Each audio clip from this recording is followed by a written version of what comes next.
Salam sejahtera di dalam Tuhan Yesus. Apa kabar saudara-saudara? Ya, semoga saudara-saudara tetap berada dalam keadaan baik dan sehat. Hari ini Kamis tanggal 19 November tahun 2020 kita jumpa lagi dalam siaran renungan malam dari Jemaat Satria Kasih Klasis Makassar Timur. Terima kasih saudara-saudara selalu menunggu kehadiran renungan malam. Biarlah kita semua akan selalu disegarkan oleh firman Tuhan yang menjadi dasar utama dari renungan malam ini. Baiklah Bapak Ibu Saudara-saudara, kita akan membaca, merenungkan firman Tuhan. Mari satu dalam doa. Terima kasih Tuhan, Engkau sudah menyertai kami sepanjang hari ini dalam seluruh kegiatan kami. Kami bersyukur kebaikan-Mu tetap nyata. Dan sebelum kami beristirahat, kami akan membaca dan merenungkan firman-Mu. Terima kasih siaran yang disampaikan dari Jemaat Satria Kasih dalam renungan malam ini tentu menjadi siaran yang akan menguatkan kami untuk mendengarkan kebenaran firman-Mu. Engkau terus mengasihi dan menuntun hidup kami agar hidup kami berkenan di mata Tuhan. Bapa, bersabdalah, kami siap menyambut firman-Mu. Dalam nama Tuhan Yesus kami berdoa. Amin. Pembacaan kita dari Mazmur 139 ayat 1 dan ayat yang kedua. Mazmur 139 ayat 1 dan kedua. Untuk pemimpin biduan Mazmur Daud. Tuhan, Engkau menyelidiki dan mengenal aku. Engkau mengetahui kalau aku duduk atau berdiri. Engkau mengerti pikiranku dari jauh. Demikian saudara-saudara firman Tuhan yang kita dengarkan pada kesempatan yang indah ini. Saya mengambil tema Tuhan senantiasa mengerti hidupmu. Tuhan senantiasa mengerti hidupmu. Saudara-saudara yang kekasih, pernahkah kita merasa kecewa? Kalau saya pernah merasa kecewa. Bapak Ibu apa pernah merasa kecewa? Pasti ya, dalam banyak hal. Dalam perjalanan kehidupan bersama dengan jemaat, banyak kali warga jemaat di mana saya berada beberapa kali selalu mengatakan bahwa kadangkala merasa kecewa dalam kehidupan ini. Ada yang kecewa karena tidak berhasil dalam usaha. Ada yang merasa kecewa karena apa yang diharapkan dalam kehidupan anak-anak tidak sesuai dengan apa yang terjadi. Ada yang kecewa pada pasangannya karena dicuekin.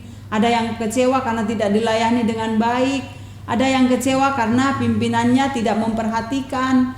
Ada yang kecewa karena dibedakan satu dengan yang lain. Dan masih banyak yang lain lagi saudara-saudara. Perasaan kecewa itu Bapak Ibu Saudara-saudara mau mengatakan bahwa sesungguhnya kita ini rindu untuk diperhatikan. Kita rindu untuk dimengerti. Itu yang mau dikatakan. Ya, saudara-saudara yang kekasih, sebagai anak-anak Tuhan kita juga ingin supaya Tuhan sangat peduli dalam kehidupan kita. Tuhan harus mengerti dalam hidup kita. Itu yang kita rindukan. Dan memang kalau kita melihat pembacaan ini menarik sekali saudara-saudara, karena di sini dikatakan Tuhan, Engkau menyelidiki dan mengenal aku. Tuhan menyelidiki hidup kita, Tuhan mengenal kita. Bahkan lebih jauh lagi di ayat yang berikutnya saudara-saudara, di situ dikatakan bahwa Engkau mengetahui kalau aku duduk atau berdiri, Engkau mengerti pikiranku dari jauh. Engkau memeriksa aku kalau aku berjalan dan berbaring. Segala jalanku Kau maklumi. Ini sangat dalam sekali. Yang mau dikatakan bahwa Tuhan itu mengetahui apa yang kita lakukan. Kita duduk Dia tahu, kita berdiri Dia tahu, pikiran-pikiran kita Dia kenal. Sehingga apa yang kita buat saudara-saudara tidak bisa lagi kita sembunyikan di mata Tuhan. Tidak bisa. Karena Dia tahu semua yang kita buat. Itu berarti Tuhan mengenal kita secara dalam. Tuhan tahu apa yang harus kita hadapi, jalani, dan bagaimana perasaan kita. Semua Tuhan tahu. Mungkin pasangan kita tidak mengerti tentang keadaan kita, mungkin sahabat kita belum mengenal, mungkin orang-orang dimanapun kita berada juga tidak paham di saat kita duduk berdiri, atau di saat kita misalnya batuk, mereka tidak ngerti itu kode kah atau itu sakit kah. Dalam banyak hal mungkin orang lain tidak mengerti, tapi yang hanya mengerti kehidupan saudara-saudara dan saya adalah Tuhan. Dia tahu semuanya saudara-saudara, dia mengerti. Nah, karena itu Bapak Ibu yang kekasih, kalau kita membaca bagian selanjutnya dari firman Tuhan, Yesus pun juga memperkenalkan bagaimana Bapa mengenal hati setiap umatnya. Karena itu dalam kitab Lukas 12 ayat 6 sampai 7, situ dikatakan, bukankah burung pipit dijual 5 ekor 2 duit? Sungguh pun demikian tidak seekor pun daripadanya yang dilupakan Allah. Bahkan rambut kepalamu terhitung semuanya. Wih, ini mau mengatakan Tuhan mengenal kita sangat dalam. Siapa yang bisa menghitung rambut di kepala kita? Tidak ada. Tetapi Tuhan mengenal. Jatuhnya pun dia tahu, tumbuhnya pun dia tahu. Itu mau mengatakan betapa dalamnya Tuhan mengenal hidup kita. Dan Tuhan tidak pernah melupakan kita. Tuhan tidak akan pernah membiarkan kita. Dia mengerti. Jadi jangan takut saudara-saudara. Jangan bimbang. Hidup kita sangatlah berharga di mata Tuhan. Bagaimana Tuhan peduli, bagaimana Tuhan mengenal kita itu jauh lebih dalam.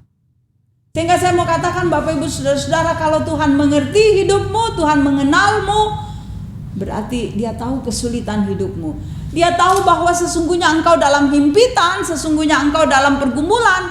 Dia tahu bahwa engkau menangis, dia tahu engkau sedih, dia tahu bahwa engkau kecewa. Saudara, itu yang ditahu oleh Tuhan. Kalau dia tahu demikian, apakah dia diam? Tidak, Tuhan bertindak. Allah tidak membiarkan kita berada dalam situasi demikian, tetapi Allah bertindak dengan cara yang luar biasa. Dia pelihara kita saudara-saudara. Ya, dikatakan dalam Ibrani, aku sekali-kali tidak akan membiarkan engkau dan aku sekali-kali tidak akan meninggalkan engkau. Ini luar biasa. Tuhan sedetik pun tidak membiarkan kita. 1 detik pun dia tidak akan membuat kita berada dalam kebimbangan. Tetapi dia bersama dengan kita, dia tidak meninggalkan kita, dia mengasihi kita. Karena itu setiap orang yang bergumul, kata firman Tuhan, marilah kepadaku, engkau yang letih lesu, Tuhan akan beri kelegaan. Ya, Tuhan mengerti. Satu-satunya yang bisa mengerti kehidupan kita hanya Tuhan. Isi hati kita, dalam organ tubuh kita dia yang mengerti. Pikiran kita dia mengerti, langkah kita, rancangan kita, masa depan kita, kehidupan kita 10 tahun, 50 tahun ke depan, dia tahu semuanya. Karena itu saudara-saudara, kalau kita memahami, kita memiliki Allah yang seperti ini, maka datanglah kepada dia, berserahlah kepada dia. Bawa semua kehidupan kita. Dia mengerti dan dia akan menolong kita. Engkau sedih, dia akan hibur. Engkau bahagia, dia akan sempurnakan kebahagiaanmu. Engkau dalam duka, dia akan kuatkan engkau. Engkau bersukacita, dia akan menyatakan kasih-Nya. Semuanya dalam genggaman Tuhan. Sehingga saya mau mengajak kita, mari datang pada dia, serahkan hidup ini kepadanya. Tuhan tidak pernah mengecewakan kita, tapi dia mengenal kita dan akan memberkati kita yang datang padanya. Dia akan kasihi, dia topang kita sehingga kita kuat dan tegar. Karena dia baik, dia mengenal kita, mengerti kita. Itulah Bapa yang kita miliki. Amin.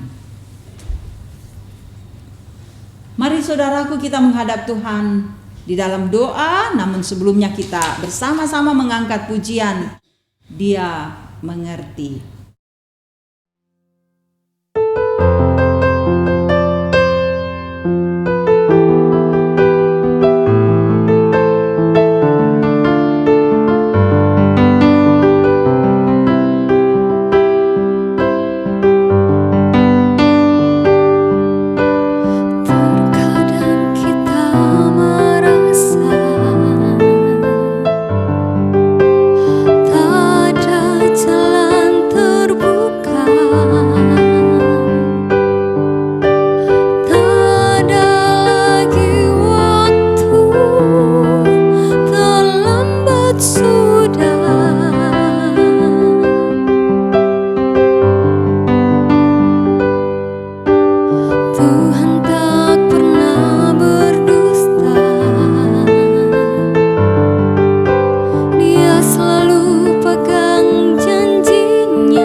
persoalan yang sedang terjadi. Allah mengerti, Allah peduli persoalan yang kita alami. Namun satu yang Dia minta, agar kita percaya sampai mujizat menjadi nyata.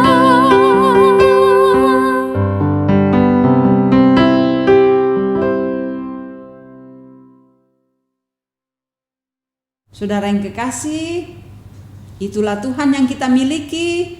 Dia mengerti, Dia peduli, Dia bersama dengan kita.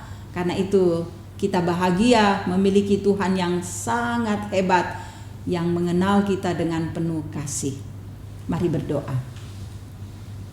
Tuhan, Engkau tahu semua yang kami buat dalam dunia ini. Engkau ciptakan kami dan Engkau mengerti hidup kami, Engkau mengerti perasaan kami. Dan karena itu Tuhan, kami berserah diri kepadamu. Terima kasih untuk firman yang kami dengarkan. Bapa, lindungi kami, sayangi kami, berkati kami agar kami dapat menjalani hidup ini dengan benar dalam kemurahan-Mu. Engkau memberkati anak-anak kami, keluarga kami, pekerjaan kami, apapun yang kami lakukan, kami persembahkan semuanya dalam kuasa Tuhan. Bapa, jaga kami di sepanjang masa di mana kami berada di dalam masa pandemik. Kiranya kami dapat melewatinya dengan baik. Engkau juga memberkati semua usaha-usaha yang kami lakukan agar imunitas tubuh kami tetap kuat. Engkau juga memberkati untuk seluruh keberadaan hidup kami dalam perjumpaan dengan sesama. Biarlah Tuhan kami selalu menerapkan protokol kesehatan agar kami dapat memutuskan mata rantai penyebaran COVID-19.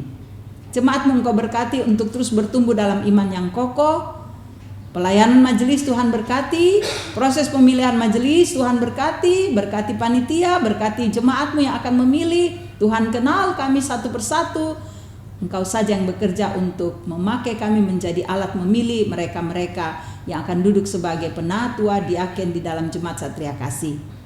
Pemerintah kami Tuhan terus berkati, jagalah kami di malam ini, semoga kami melewatinya dengan tenang dan bahagia. Dengarkan doa kami, Tuhan mengerti hidup kami, karena itu kepadamu kami berserah. Tuhan, kami membawa semua doa kami hanya di dalam nama Yesus Tuhan dan Juru Selamat kami. Amin. Terima kasih Bapak Ibu boleh menyaksikan renungan malam ini. Biarlah firman yang saudara dengarkan menjadi berkat bagi saudara-saudara dimanapun saudara berada. Teruslah nantikan renungan malam dan rasakanlah firman Tuhan yang akan terus menjadi kekuatan dalam hidup kita. Tuhan memberkati, salam sehat.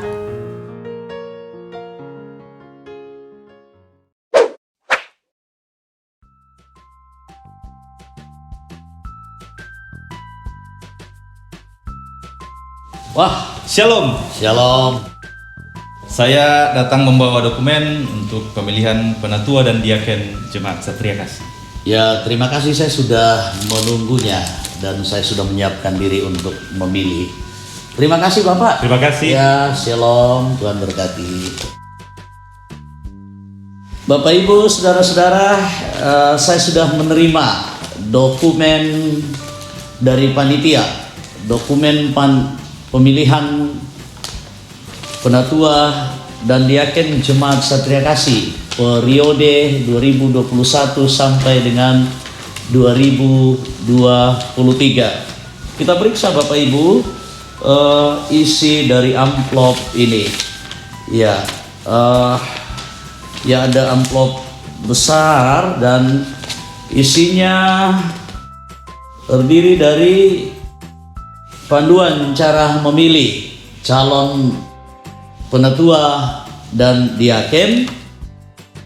Ini terlebih dahulu kita membacanya dengan secermat mungkin sebagai panduan kita untuk menentukan siapa yang akan kita pilih menjadi penatua dan diaken.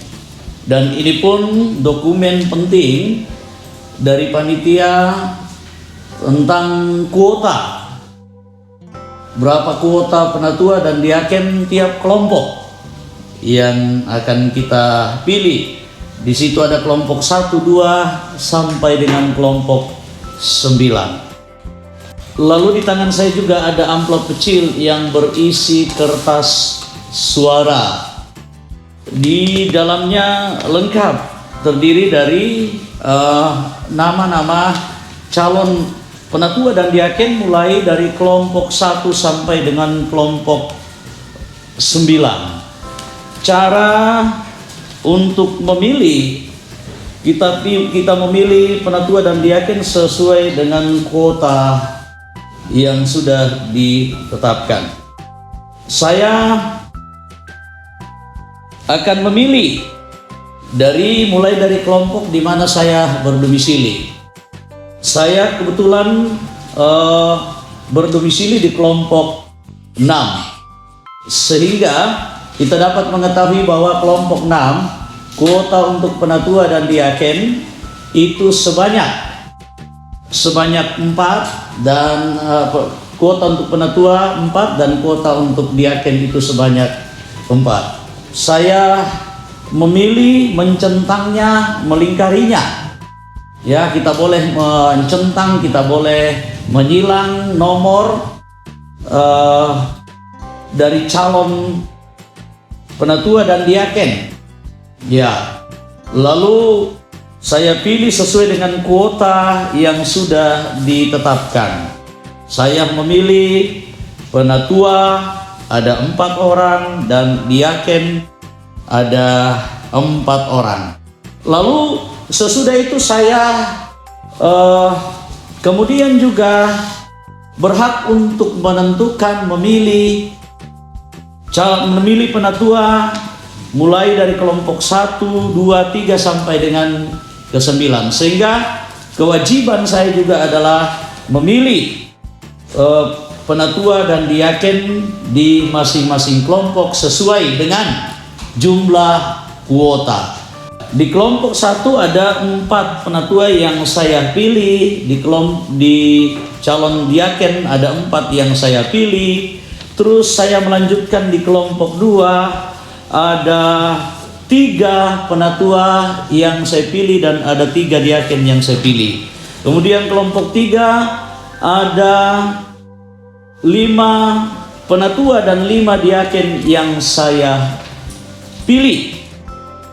Dan di kelompok 4 ada 3 penatua dan 3 diaken yang saya pilih. Di kelompok 5 ada 5 penatua dan 5 diaken yang saya pilih.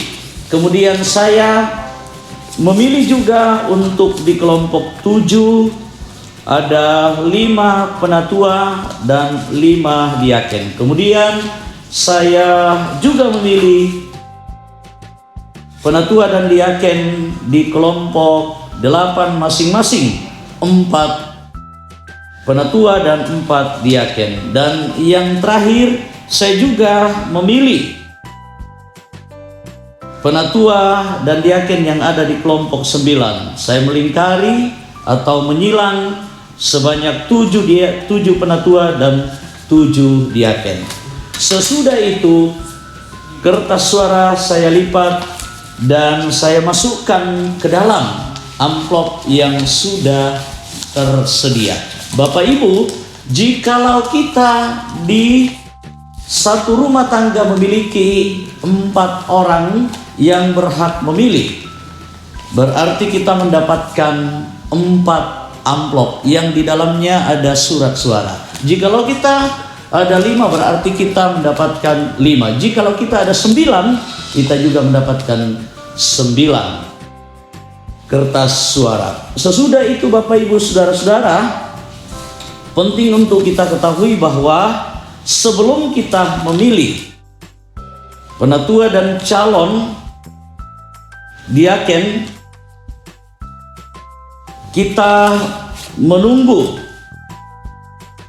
bersama-sama secara menyeluruh panduan yang akan disampaikan dari Gedung Gereja Jemaat Satria Kasih lewat ibadah live streaming, dan pemilihan akan dilaksanakan sesudah kita dipandu lewat doa pada tanggal 22 November 2020 dari Gereja Toraja Jemaat Satria Kasih.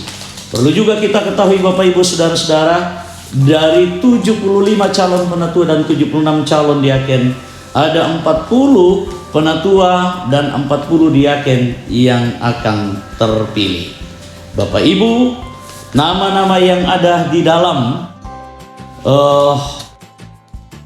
amplop ini yang adalah calon penatua dan diaken juga sudah ditetapkan secara sah dalam rapat pleno Majelis Gereja Jemaat Satria Kasih Jumat tanggal 30 Oktober 2020.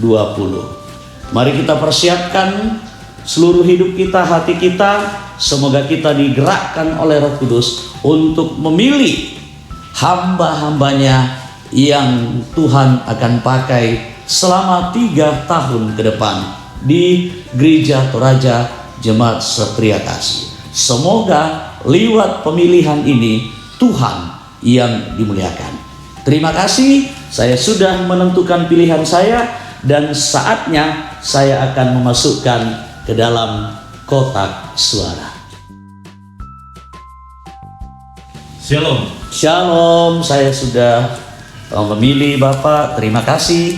Saya masukkan ke dalam kotak untuk diteruskan ke panitia pemilihan. Terima kasih. Terima kasih. Tuhan memberkati. Bapak Ibu, surat kertas suara yang sudah saya masukkan ke dalam amplop. Jikalau kita juga berkeinginan mengantarkan langsung ke kantor gereja, ke panitia pemilihan penatua dan diaken, juga bisa kita antar langsung kepada panitia. Kita juga bisa memasukkan langsung ke dalam kotak yang sudah disiapkan oleh panitia. Ya, itu Bapak Ibu Saudara-saudara, terima kasih. Semoga apa yang kami sampaikan ini berkenan dan bermanfaat. Terima kasih, Tuhan memberkati.